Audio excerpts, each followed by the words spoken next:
Olá e bem-vindo às Notas do Inturnute, um resumo da pesquisa do mês. Dessa vez falando um pouquinho sobre tecnologia e comparando aí o digital com o analógico. O meu lado da pesquisa mais especificamente falava justamente se analógico tem mais qualidade. Em alguns casos a gente pode dizer que as tecnologias antigas elas são mais confiáveis ou elas são melhores para alguma ou outra tarefa em particular. Eu acho que um dos pontos que vem à mente é justamente essa questão de confiança. A tecnologia antiga ela já foi posta à prova, assim, ela já foi mais testada, ela já foi consertada mais vezes, então a gente sabe o que funciona nelas. Existe essa ideia, assim, que a gente tem de achar que as tecnologias do passado duravam mais. Né? Um exemplo interessante disso é a gente olhar o rover planetário Perseverance da NASA, né?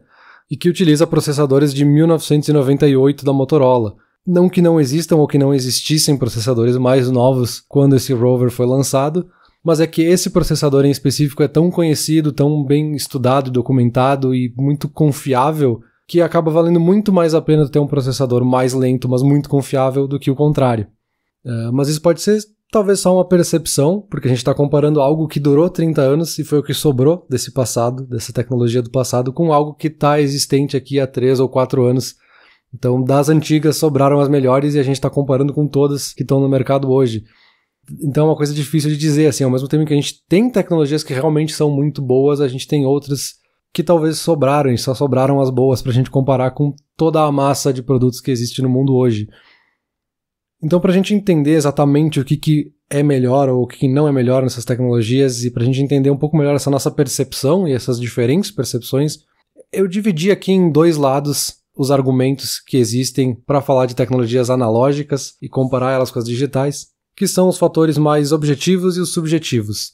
Quando a gente está falando de fatores objetivos é que realmente às vezes é melhor falar de tecnologias antigas, assim. A diferença entre uma tecnologia analógica e digital pode ter sim mudança na qualidade do produto.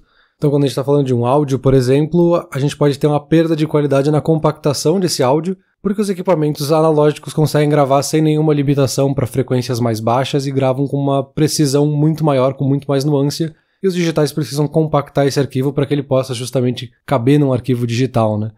Então a gente tem uma certa perda de qualidade ali. Da mesma forma, isso vale para filmes e outros tipos de mídia que também podem ser afetados dessa forma. Uma outra coisa interessante é que anotar à mão pode ser muito melhor para a memória e para o aprendizado, e aí eu vou deixar um link de um estudo aí na descrição para quem quiser se aprofundar mais.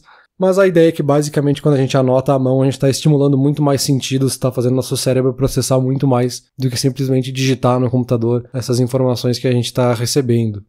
Mas a gente tem ainda esses outros fatores subjetivos, que podem ser só essa ideia de uma experiência melhor, que é quando a gente está falando de coisas que são visivelmente mais bonitas, que nos dão uma sensação melhor, que tem um som mais quente. Até a questão da nostalgia pode estar associada ou com essa ideia de pessoas que cresceram ouvindo vinil, cresceram com uma câmera analógica e querem manter isso nas suas vidas porque gostavam daquela experiência, enfim.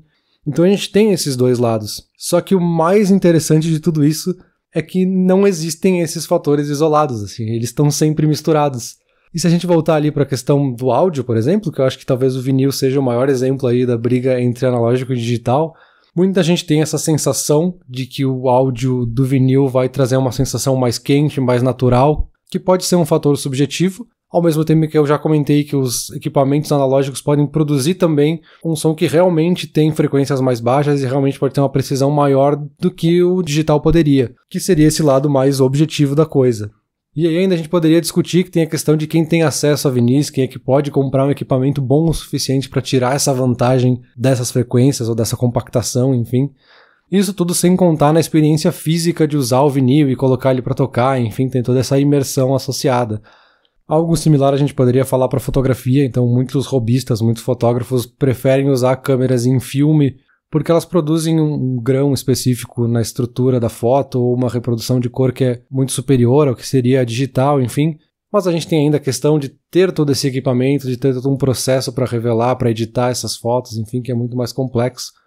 Então, enfim, só para citar 2 exemplos, mas a gente poderia falar de várias outras coisas e tecnologias digitais e analógicas e fazer essa comparação.